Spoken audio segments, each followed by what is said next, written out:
നമ്മൾ ചെയ്യാൻ പറഞ്ഞ കാര്യം നമ്മൾ ചെയ്യുന്നില്ല. കുറെ കളവുകൾ നേരം വെളുത്ത കേൾക്കുക, വായിക്കുക, ഇത് ഷെയർ ചെയ്യുക. പത്രങ്ങളിൽ വരുന്നത്, പത്രമാധ്യമങ്ങളിൽ വരുന്നത് 99% വ്യാജമാണ് എന്ന് അവർക്കും അറിയാം, നമുക്കും അറിയാം, എല്ലാവർക്കും അറിയാം. പക്ഷേ നമ്മൾ നേരം വെളുത്ത് ആ കളവുകൾ വായിച്ചില്ലെങ്കിൽ നമുക്കൊരു സ്വസ്ഥത കിട്ടൂല. ആ കളവുകൾ വായിച്ച് ആ കളവുകളെ പറ്റി, ആ വ്യാജങ്ങളെ പറ്റി ലോക വാർത്തകളായി പലതും നമ്മൾ വായിക്കുന്നു, കേൾക്കുന്നു, പറയുന്നു.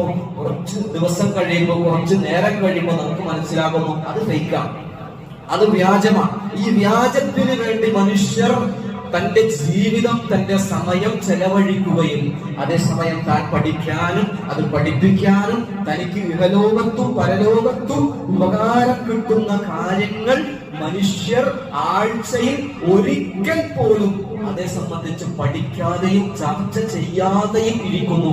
എന്തുകൊണ്ട് മനുഷ്യന്മാരെ നമ്മൾ ഇങ്ങനെ ആയിപ്പോയി?